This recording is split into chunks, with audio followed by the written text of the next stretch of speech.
எல்லாருக்கும் வணக்கம். ரொம்ப சந்தோஷமாக இருக்குது. ரொம்ப நாள் கழித்து, ரொம்ப வருஷம் கழித்து மதுரைக்கு வந்திருக்கேன். மதுரை மண்ணை தொட்ட உடனே ஒரு புத்துணர்ச்சியும் ஒரு சந்தோஷமும் ஒரு தைரியமும் வருது. அதுக்கு நிறைய காரணங்கள் இருக்குது. உங்களுக்கே தெரியும், நானும் மதுரைக்காரன். அப்பா வந்து திருமங்கலம். ஒரு 12 வயசு வரைக்கும் இங்கே இருந்தார். அதுக்கப்புறம் தான் சென்னைக்கு வந்தார். நாங்கள் எங்களுடைய உறவுகள் இன்னும் இங்கே இருக்காங்க. ஹாலிடேஸ் அப்போ வந்து பார்த்துட்டு போவோம். ஸோ இது வந்து ஒரு மலரும் நினைவுகள் மாதிரி தான் எனக்கு இருக்குது. ரொம்ப சந்தோஷம். எங்களுடைய பழைய ஃப்ரெண்ட்ஸ் எல்லாம் இங்கே வந்து பார்க்குறது ரொம்ப சந்தோஷம். அதை தாண்டி என்னோடய ஃபேன்ஸ் ரொம்ப அன்பாக கூப்பிட்டாங்க. எங்கள் கூட உட்காந்து பாருங்கண்ணா மதுரையில் அப்படின்னு ரொம்ப அழகாக வரவேற்றாங்க. ரொம்ப சந்தோஷமாக இருக்குது. இதெல்லாம் தாண்டி நம்மளுடைய படம் அது வந்து மதுரையில் ஃபேன்ஸோட பார்க்குற ஒரு சந்தோஷம் எனக்கு மேலோங்கி இருக்குது.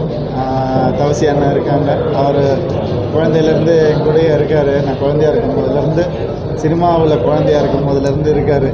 ரொம்ப சந்தோஷம். என்னுடைய ஃபேன்ஸும் அப்படி தான் எப்போவுமே என் கூடயே இருக்காங்க. அவங்களுடைய கட்டளையில் தான் நான் இங்கே வந்தேன். என்னை ரொம்ப சந்தோஷப்படுத்திட்டாங்க.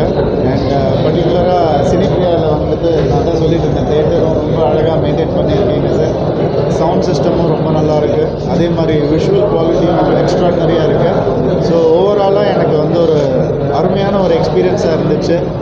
ஃபேன்ஸும் சரி, ஒரு விஷுவல் எக்ஸ்பீரியன்ஸும் சரி. முதல் தடவை டைரக்ட் பண்ணியிருக்காரு நம்ம ஆண்டனி பாக்யராஜ் அவர்கள். அவர் கூட உட்கார்ந்து அவர் ஒவ்வொரு சீனும் கைத்தட்டும் போது அவரே தான் நான் பார்த்துட்டு இருந்தேன். ஸோ இந்த கைத்தட்டல் அவர் லைஃப் லாங் இருக்கணும்னு நான் ஆசைப்பட்றேன். நிச்சயமாக இது வந்து அவருக்கு ஒரு முக்கியமான படமாக இருக்கும். மறக்க முடியாத ஒரு படமாக இருக்கும் அவருக்கு. அது எனக்கு தெரியும். ரொம்ப கடினமாக உழைச்சிருக்காரு அவர். எங்கள் cameraman Selva, art director, editor எல்லாருமே அவ்வளோ கஷ்டப்பட்டு உழைச்சிருக்காங்க இந்த படத்துக்கு. அதுக்கு இப்படி ஒரு வரவேற்பு கிடைக்கும் போது உண்மையாகவே ரொம்ப சந்தோஷமாக இருக்குது. நான் கொஞ்ச நாளாக கொஞ்சம் ஆக்ஷன் படங்கள் பண்ணிட்டு வந்துட்டு இருந்தேன். இப்போது ஃபேமிலிக்காக ஒரு படம், சைரன் ஒரு படம் பண்ணும்போது எனக்கும் ரொம்ப திருப்தியாகவும் சாட்டிஸ்ஃபையிங்காகவும் இருக்குது. நிச்சயமாக இந்த படம் குழந்தைங்களுக்கு, லேடிஸ்க்கு எல்லாருக்குமே பிடிக்கும்னு நான் நம்புகிறேன்.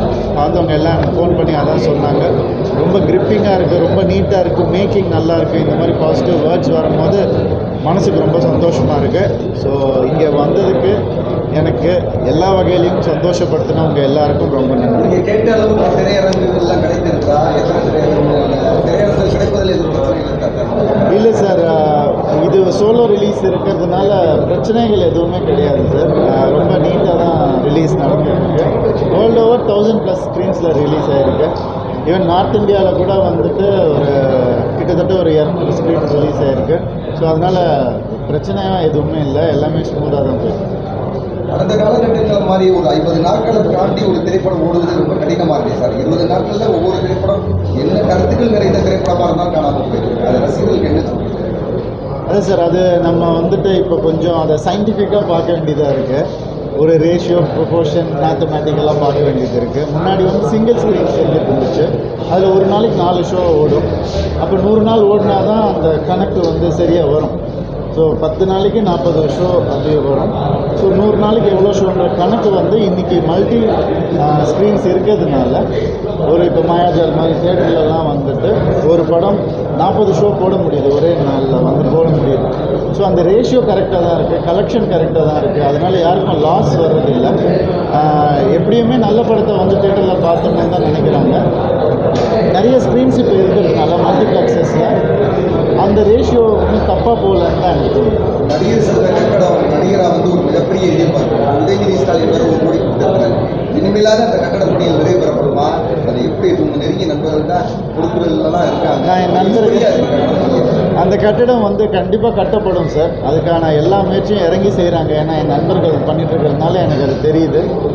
நிச்சயமாக அது நல்லபடியாக வந்துடும், கூடிய சீக்கிரம் வந்துடும். விஜயாது பெயின் வைக்கிறது உறுதியாக அது நம்ம கூடிய சீக்கிரம் அறிவிப்போம் சார். பேன் இண்டியா பிக்சர்ஸை நோக்கி தான் தமிழ் இண்டஸ்ட்ரி இந்த மாதிரியான சப்ஜெக்ட் லாபம் சொல்ல இந்த மாதிரி சப்ஜெக்ட் எடுக்கிறப்ப action correct correct correct KGF இருக்கணும் கரெக்ட். அதான் சார் நீங்கள் வந்துட்டு இதை நம்ம ஃபேமிலி அண்ட் த்ரில் சேர்ந்த ஒரு படம் சைரன், அது ரொம்ப ரேர் காம்பினேஷன். ஸோ அப்படி இருக்கிறப்ப எல்லா இடத்துலையும் இது வந்து கண்டிப்பாக ஏற்றுப்பாங்கன்ற ஒரு நம்பிக்கை எங்களுக்கு இருக்குது. மற்ற ஸ்டேட்ஸ்லேருந்தும் சரி ஃபோன்ஸ் வரும்போது அது ஒரு கிரிப்பிங்கான ஒரு படமாக தான் அதை பார்க்குறாங்க. அதில் ஒரு நல்ல ஃபேமிலி எமோஷன் வந்து கோராக இருக்குது. ஸோ அது நல்லா ப்ரெசன்டபுளாக இருக்கிறதுனால கண்டிப்பாக ஆல் ஓவர் இந்தியா இந்த படம் வந்து நல்ல பேர் பொதுவாக அந்த நடிகர்களோட அரசியல் வாழ்வை போய் பார்த்தீங்க. விஜய் விட்டுருங்க, பொதுவாக நடிகர்கள் எல்லாருமே வராங்க. அது நீங்களும் வர மாதிரி விருப்பம் இருக்கா? நீங்கள் எது வச்சு ஆரம்பிச்சிருக்கீங்க? நமக்கு அந்த எண்ணம் இல்லை சார். நான் வந்து அண்ணனுக்கு ஆதரவு கொடுப்பீங்களா? எங்கள் அண்ணனுக்கு ஆதரவு கொடுப்பீங்க? எங்கள் அண்ணன் அதாவது திரையுலக அண்ணனுக்கு ஆதரவு கொடுப்பீங்க? எப்படி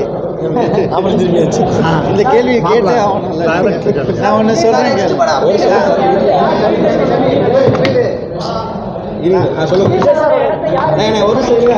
விஜய் அண்ணனோட இடத்த யாரு ரீப்ளேஸ் பண்ண முடியுங்க?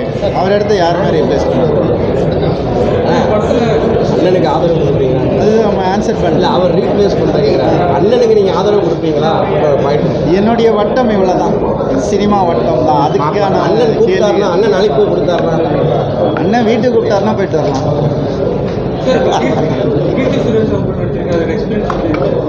ஒரு ரொம்ப ஒரு ரிஃப்ரெஷிங்கான ஒரு எக்ஸ்பீரியன்ஸ் தான் கீர்த்தி சுரேஷ் கூட பண்ணுறது. ஏன்னா இது நார்மல் ஹீரோயின்கான ஒரு சப்ஜெக்டாக இல்லை. இது வந்து நான் ஒரு மிடில் ஏஜ் மேனாக பண்ணுறேன், அவங்க ஒரு டாப்பாக முதல் தடவை பண்ணுறாங்க. ரெண்டு பேருக்குமே முதல் கதாபாத்திரம். ஸோ அது ஒரு ரிஃப்ரெஷிங்காக இருந்துச்சு. அதை பற்றி பேசி அவங்க வந்து ஒரு ஹீரோ பார்க்குற மாதிரி பார்க்க மாட்டாங்க. அந்த பார்வையே வந்து ஒரு குற்றவாளியை பார்க்குற ஒரு பார்வை தான். அதுவும் ஒரு மிடில் ஏஜ் மேனை வந்து பார்க்கக்கூடிய ஒரு பார்வை.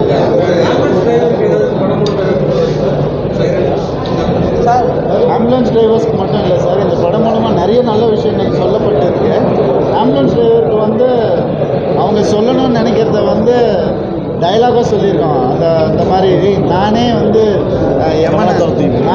யமனை துரத்தி போயிட்டுருக்கேன், என் பின்னாடி ஏன்பா துரத்தி வந்துட்டுருக்கீங்கன்றது தான். அந்த மாதிரி சில அவங்க சொல்லணும்னு நினைக்கிற டைலாக்ஸ் எல்லாம் ஆம்புலன்ஸ் டிரைவர் சொல்லணும்னு நினைக்கிற டைலாக்லாம் சொல்லியிருக்கோம். ஒரு டேரக்டர் அந்த படம் எந்த அளவுக்கு மனசில் இடம் பிடிச்சிருக்கு? அடுத்த படைப்பு ஜெய ரவி வச்சு எல்லாருக்கும் வணக்கம். ஃபர்ஸ்ட் ஆஃப் ஆல் என்னோடய ஃபஸ்ட்டு படம், நான் ஃபஸ்ட் டைம் மதுரையில் படம் பார்க்குறேன். இதான் நான் முறையாக இப்போ தான் மதுரைக்கு வந்து படம்னு ஒன்று பார்க்குறேன். அது என்னோடய முதல் படமாகவே அமைஞ்சிருக்கு. ஸோ எப்போவுமே லைஃப்பில் மெமரபிளான தேட்டரு, மெமரபிளான ஊராக இந்த மதுரை இருக்கும். சாரோட ஃபேன்ஸுக்கு ரொம்ப ஃபர்ஸ்ட் ஆஃப் ஆல் தேங்க்ஸ். அந்த மாதிரி ஆட்கள் அப்படி ஒரு ரிசீவ் பண்ணதே அவ்வளோ அன்பாக இருந்தது. மதுரைக்காரங்கிட்ட ஒரு அன்பு இருக்குன்னு கேள்விப்பட்டிருக்கோம். நான் இப்போ தான் அந்த ஊருக்கு வந்து அதை பார்க்குறேன். ஸோ ரொம்ப சந்தோஷமாக இருந்துச்சு இந்த படத்தை இப்படி ரிசீவ் பண்ணுறது. ஓவரால் இந்த படம் ஒரு ஃபஸ்ட்டு படம் டேரக்டராக பார்க்கும்போது சார் சொன்ன மாதிரி தான் 1000+ ஸ்க்ரீன்ஸில் வருதுன்றது ஒரு பெரிய விஷயம். ஸோ அது எடுக்கும் போது நானுமே எதிர்பார்க்கல. ரிலீஸ் ஆகிற மொமெண்ட் வரைக்கும் தெரியாது. ஸோ இவ்வளோ பெரிய மேசிவான ஒரு ரிலீஸ் கிடச்சிருக்கு. ஸோ அதுக்கே ஃபஸ்ட்டு டேரக்டராக எனக்கு பெரிய பிளெஸிங் நான் ஃபீல் பண்ணுறேன். ஸோ ஓவரால் மக்கள் நாங்கள் எதிர்பார்த்த மாதிரி நல்லா ரிசீவ் பண்ணியிருக்காங்க. இது வரைக்கும் அந்த எல்லா கமெண்ட்ஸுமே நாங்கள் எதிர்பார்த்ததை விட ஒரு ஸ்டெப் அகேடாக போய் தான் அவங்க ஒரு பாயிண்ட்ஸையும் பார்த்து நோட் பண்ணி விஷ் பண்ணுறாங்க. ஸோ ரொம்ப சந்தோஷம். ஆனால் புதுமுக டேரக்டருக்கு வந்து வாய்ப்புகள் கொடுக்குறது உங்களுடைய பார்வையில் எப்படி இருக்குது? இப்போ நீங்கள் அன்னை காலத்தில் எல்லாம் பெரிய டேரக்டர் ஒர்க் பண்ணியிருப்பீங்க. இந்த மாதிரி யங்ஸ்டர்ஸுக்கு நீங்கள் வாய்ப்பு கொடுக்குறதுனால என்ன மாதிரி கதைகள் வருது? நீங்கள் நிறைய கதை கேட்டிருப்பீங்க. என்ன மாதிரி ஃப்ரெஷ்ஷான கதைகள் கேள்விப்படுறீங்க? அது எந்த அளவுக்கு மக்களுக்கு இம்பாக்ட் இருக்க மாதிரி என்ன மாதிரி வித்தியாசம் எடுத்துருக்காங்க? நிச்சயமாக இருக்குது. இப்போ வர அந்த நியூ ஜென்ரேஷன் ஆஃப் டைரக்டர்ஸ் வந்துட்டு வேறு ஒரு லேர்னிங் எடுத்துகிட்டு வராங்க. ஏன்னா இப்போ வந்து நம்ம வந்து ஒரு படத்தை வந்து கற்றுக்கணுன்னா அதுக்கு ஒரு அசிஸ்டன்ட் டைரக்டர் ஒர்க் பண்ணணும், எடிட்டிங் ரூமில் போய் ஒர்க் பண்ணணும், இவ்வளோ இருக்குது. ஒரு கிளாப் போர்டாக தனியாக ஒர்க் பண்ணணும், ஸ்கிரிப்டுக்கு தனியாக ஒர்க் பண்ணணும். பட் இப்போ வந்து வரவங்க வந்து ஒரு பேசிக்கான ஃபில்ம் நாலேஜ் இருந்து தான் வராங்க. ஏன்னா அவங்க வந்து என்ன நினைக்கிறாங்களோ அதை வந்துட்டு ஃபோன்லேயே நம்ம வந்து ஷூட் பண்ண முடியுது, ஃபோன்லேயே எடிட் பண்ண முடியுது, ஃபோன்லேயே கிரேட் பண்ண முடியுது, ஃபோன்லேயே வந்து ரிலீஸும் பண்ண முடியுது. ஏன்னா மீடியமில் ரிலீஸ் பண்ண முடியுது. ஸோ ஒரு மீடியம் வந்து ஈஸியாக கற்றுக்கக்கூடிய ஆப்பர்ச்சுனிட்டி வந்து நமக்கு கையிலேயே இருக்குது. ஸோ பல வருஷங்களுக்கான உழைப்பையோ எக்ஸ்பீரியன்ஸையோ வந்து நம்ம ஷார்டன் பண்ண முடியுது. ஸோ அது ஒரு நல்ல விஷயமாக தான் நான் பார்க்குறேன். அது வேறு மாதிரியான ஒரு எக்ஸ்பீரியன்ஸ், அதுக்கு நிகரே கிடையாது. பட் இது வேறு எக்ஸ்பீரியன்ஸ், இதுலேருந்து ஒன்று வருது இல்லையா, அது ரிஃப்ரெஷிங்காக இருக்குது. இப்போ கோமாளி பட்டப்போ பிரதீப் ரங்கநாதன் வந்து ஒரு சின்ன சீன்ஸ் எடுத்து உங்களை இம்ப்ரெஸ் பண்ணாருன்ற மாதிரி நீங்கள் ஸோ இவர் இம்ப்ரெஸ் பண்ணதுக்கான காரணம் என்னவா இருக்குது? முதல்ல இவர் இம்ப்ரெஸ் பண்ணது வந்து இவர் விஸ்காம் லாயலால் விஸ்காம் படிச்சிருக்காரு, அதுலேயே இம்ப்ரெஸ் ஆகிட்டேன். ஏன்னா நானும் ஜூனியர் சார் நானும் லாயலால் விஸ்காம் பண்ணேன். ஏன்னா எனக்கு தெரியும் அந்த ட்ரில் எப்படி இருக்கும்னு எனக்கு தெரியும், அது உள்ளே போட்டு எப்படி வாட்டி வதக்கி எடுத்து வெளியே அனுப்புவாங்கன்னு எனக்கு நல்லாவே தெரியும். ஸோ அதை ஒரு எக்ஸ்பீரியன்ஸ் பண்ணியிருக்காருன்னு சொன்னோடனே பேசிக் ஆஃப் ஃபில்ம் என்னன்றது ஈஸியாக தெரியும். ப்ளஸ் ஒரு ரைட்டராக நிறைய நல்ல படங்களுக்கு வந்து ஒரு ரைட்டராக இருந்திருக்கிறதுனால அது வந்து ஒரு சினிமாவில் வந்து ஒரு ஆல்ரெடி ஒரு எக்ஸ்பீரியன்ஸ்டான ஒரு ஆள் மாதிரி தான் அவர். டைரக்ஷனுக்கு தான் அவர் புதுசு, சினிமாவுக்கு புதுசு இல்லை. ஸோ அந்த வகையில் என்னை இம்ப்ரெஸ் பண்ணுறாரு. உங்களுடைய டைரக்ஷனில் அடுத்த படங்கள் எதிர்பார்க்கலாம். என்னுடைய டைரக்ஷன் தனியொரு வேலைகள் நடந்துகிட்டே இருக்குது. கொஞ்ச நாள் முன்னாடி கூட நானும் உட்காந்து டிஸ்கஷன்ஸ் போயிட்டு இருந்துச்சு. ஏஜிஎஸ் வந்துட்டு ரெடி ஆகிட்டு இருக்காங்க, அவங்க வந்து ஓகே சொன்னோன்னு ஆரம்பிச்சு.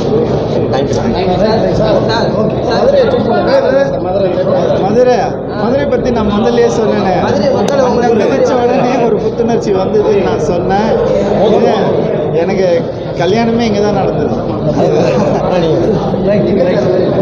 மதுரை மீனாட்சி அம்மன் கோயிலில் தான் கல்யாணம்.